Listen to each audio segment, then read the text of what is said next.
गाड़ी लोधनदाग जितिया यात्रा की शुभ अवसर में सुमी स्टूडियो बरियातू और अनमोल डाउनलोडिंग सेंटर मकैया टाड़ की प्रस्तुति सिंगर संजय मिल्स की आवाज।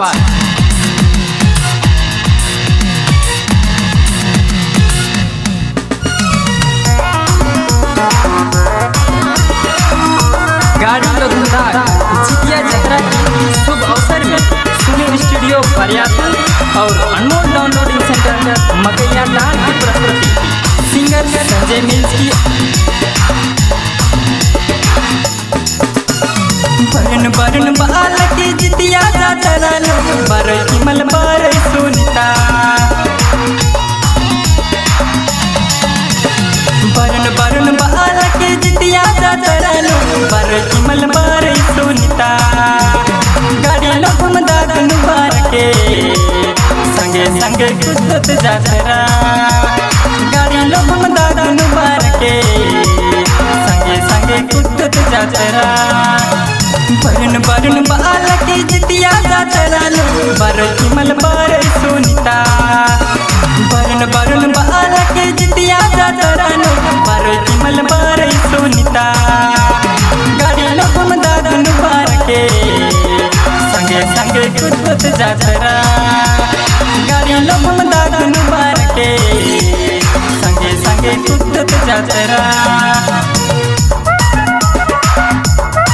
गाड़ी लोधनदाग जितिया यात्रा की शुभ अवसर में सुमी स्टूडियो बरियातू और अनमोल डाउनलोडिंग सेंटर मकैया टाड़ की प्रस्तुति सिंगर संजय मिल्स की।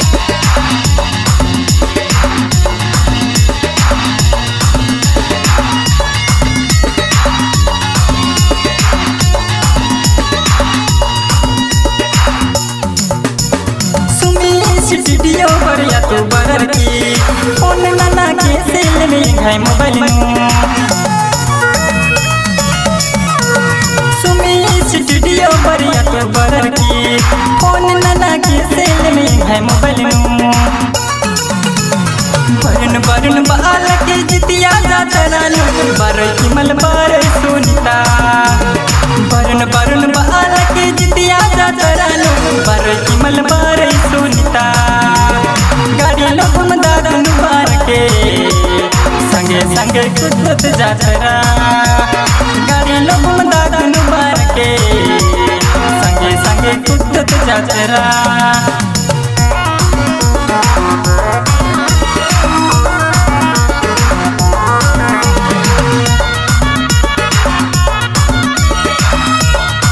गाड़ी लोधनदाग जितिया यात्रा की शुभ अवसर में सुमी स्टूडियो बरियातू और अनमोल डाउनलोडिंग सेंटर मकैया टाड़ की प्रस्तुति सिंगर संजय मिल्स की बरोस जतेरा नोनी है संगे भेंट ननर कलोस।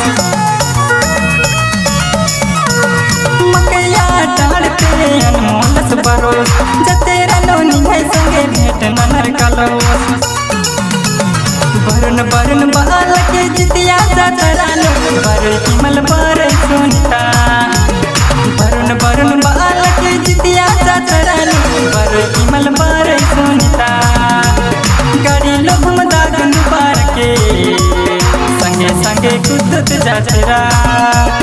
गाड़ी लोकम दागन बार के संगे संगे कुदत जातरा।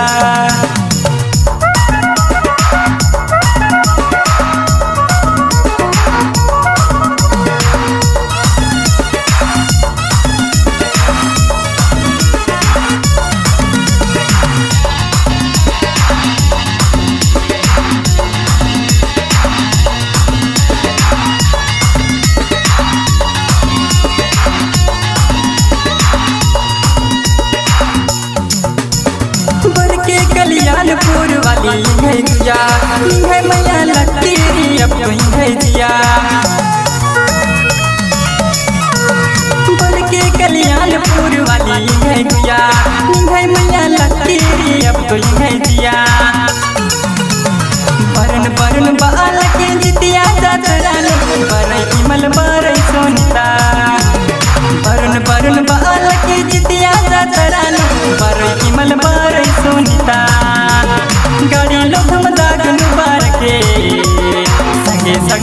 कुदत जा तेरा गाड़ी लोकम दागनु बार के संगे संगे कुदत जा तेरा गाड़ी लोकम दागनु बार के संगे संगे कुदत जा तेरा